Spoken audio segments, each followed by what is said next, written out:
Welcome to the Thing About Salem. I'm Josh Hutchinson. Today we're examining how the Salem Witch Trials of 1692 and 1693 have been reimagined, reinterpreted, and sometimes completely reinvented by Hollywood. Hi, I'm Sarah Jack. From serious historical dramas to Disney comedies to teen supernatural series, Salem has become shorthand for witchcraft in American popular culture. But how accurate are these portrayals?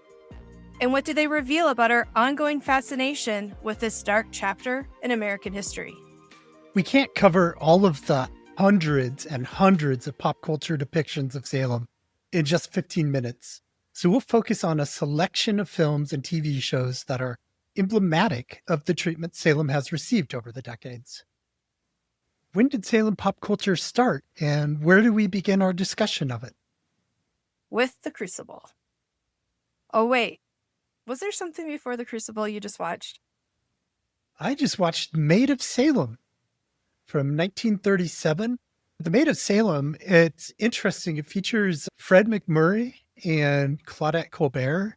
And a lot of us remember Fred from things like My Three Sons and that one about the dog and that other one, Flubber, that he was in. It's interesting. He's a young leading man in this one, and Claudette Colbert falls for him, but then she gets caught up in this witch trial, and it's entirely fictitious, the whole story, but they do bring in some elements of truth by actually quoting from the records and from Cotton Mather's writings about witch trials.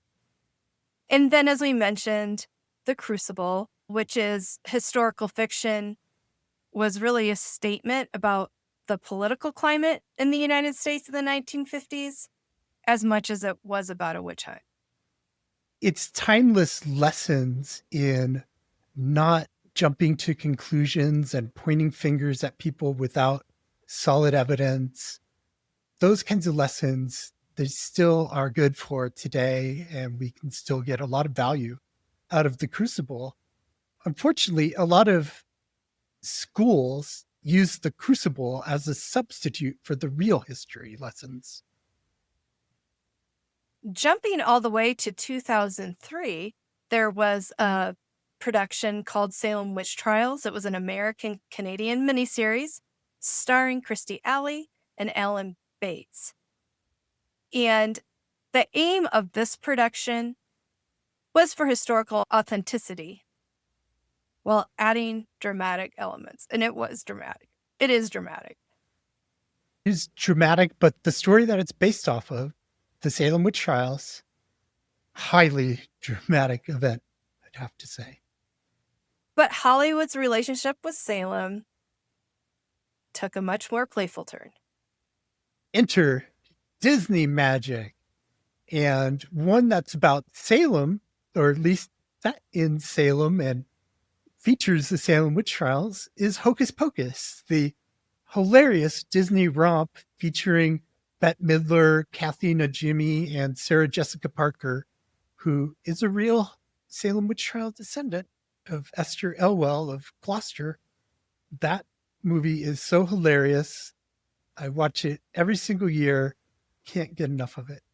Disney released this Salem-inspired film, but it initially bombed, possibly losing $16 million. But it has become beloved. In fact, when we started our podcast, we kicked it off with a historical commentary recording between Josh and I on Hocus Pocus. We were excited about Hocus Pocus 2 having been released, and so that's how we celebrated Halloween in 2023 with our podcast. It was such a wonderful time with Hocus Pocus 2 coming out.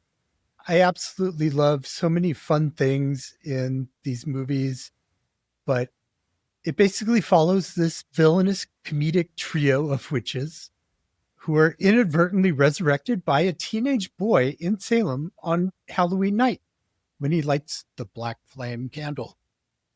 And this narrative really transformed Salem from the tragic historical reputation into a magical tourist destination. Now let's talk about television. TV has provided a rich medium for exploring Salem's witch trial legacy, allowing for deeper character development and more complex historical exploration than a short movie can.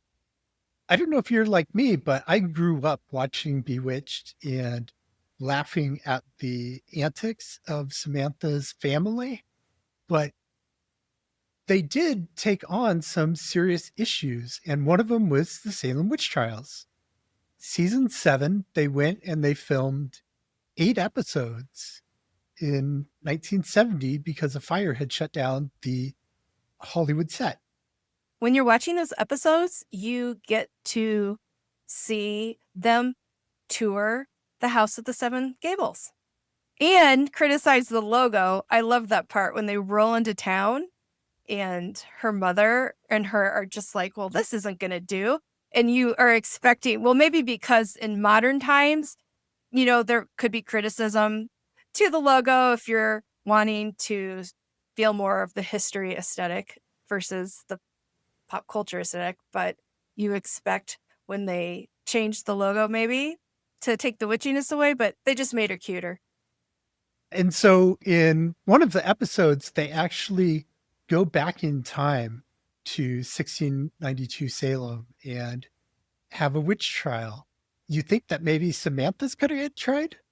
But they pull the old switcheroo, and it's Darren Stevens on trial for witchcraft for lighting a match in 1692. And he also lent a ballpoint pen to Samantha, who was a barmaid at the moment, not realizing who she was. And she offered it to the community, and they were like, this is a piece of magic. This is from the devil. So that was fun. In the actual Salem Witch Trials, we know that they were doing experiments with magic, basically to test whether someone was a witch. That's part of the record. But in this episode, she's like, I'm going to prove I'm a witch. And her shackles come off, and at one point they disappear. So she I don't know. I just found that ironic. Yeah, that she proves that Darren's not a witch, but that she is a witch. So it's a very different take on a witch trial. The plaintiff in the case takes the match from Darren that Darren has used, and they challenge him to light a fire with it to show that anybody can do it. It's not witchcraft. And then that's when she goes wiggle, wiggle on her nose and throws the spell out there and shoots up a flame from a dead match. It's really great to recollect those pieces of the Bewitched stories, because when you see her in Salem right now as this beautiful statue, her character would be thrilled to see that there. It's the right representation of a witch, according to Samantha. People love to stop and pose for pictures with it. It's right downtown, very popular destination, but it was controversial when it was put in place in 2005. It was interestingly financed by TV Land cable network, and it's located at the corner of Washington and Essex Streets. So next time you go to Salem, be sure to keep your eye out for that.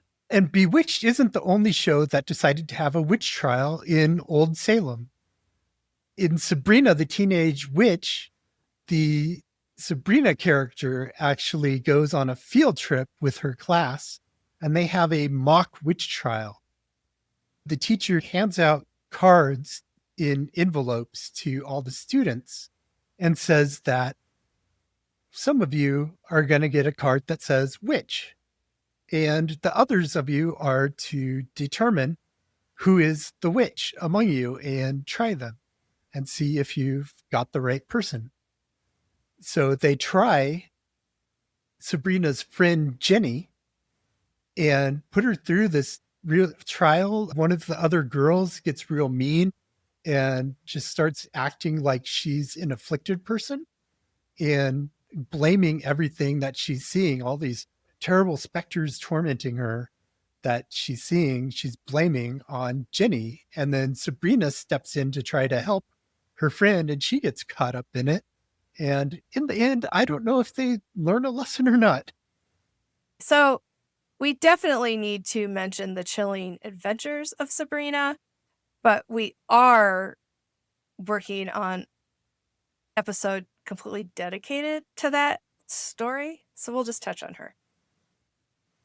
Yeah, the chilling adventures of Sabrina is based off of a comic, just like the original Sabrina the Teenage Witch was based off of a comic in the Archie series. And so Chilling Adventures of Sabrina the show follows the same character who's also in the show Riverdale, and they present a darker, more chilling version of witchcraft and the powerful evil forces that Sabrina has to contend with. Like the previous Sabrina, it is a coming of age. And the reason we can enjoy making an episode about it is because there is an endless amount of tropes just in that first season that we can tie back to how we look at the witch and define the witch as a culture across history. And so the chilling adventures, it is dark, but so is the actual history of Salem and the previous witch trials. And if you really think about some of those episode themes, they're not much darker than the reality. For a more serious portrayal, which actually brings you the emotions that were really experienced by the people involved in the actual Salem Witch Trials, look no further than the PBS miniseries, Three Sovereigns for Sarah. It follows the story of Sarah Cloyce, the sister of Rebecca Nurse and Mary Esty. And Rebecca and Mary were executed for witchcraft in Salem. Sarah Cloyce survived, and this movie is about the struggle to get some recognition that a wrong was done to her and to get some restitution for her suffering, because she was in horrible jail conditions for months and months awaiting trial and witnessing her two sisters leave the jail one last time. And this film, which stars Vanessa Redgrave as Sarah Cloyce, was actually filmed largely in Danvers and Salem. And the meeting house that's used is a replica of the original meeting house of Salem Village that was built in 1672 on Joseph Hutchinson's land. And they built this replica meeting house for this movie. They put it on the Rebecca Nurse homestead, and you can actually go to it today. It's very historically true and accurate. They use the exact dimensions that are referenced in the Salem Village church record book. And so that you can get a real perspective of what it might have been like to be in the meeting house during those examinations of the suspects, while the afflicted girls were wailing and convulsing and accusing people of being specters and all of that stuff they were doing. Salem in pop culture serves as an ongoing conversation between past and present. Even when the portrayals are historically inaccurate or purely fictional, they keep the conversation alive about persecution, justice, and the importance of protecting those who are different. The challenge for future creators will be finding ways to continue to honor both the historical reality and the cultural legacy that has grown up around it. Yeah, thanks for joining us on this journey through Salem's pop culture evolution. Whether you prefer your Salem stories serious or supernatural, historical or comedic, the important thing is remembering the real people at the heart of these tales.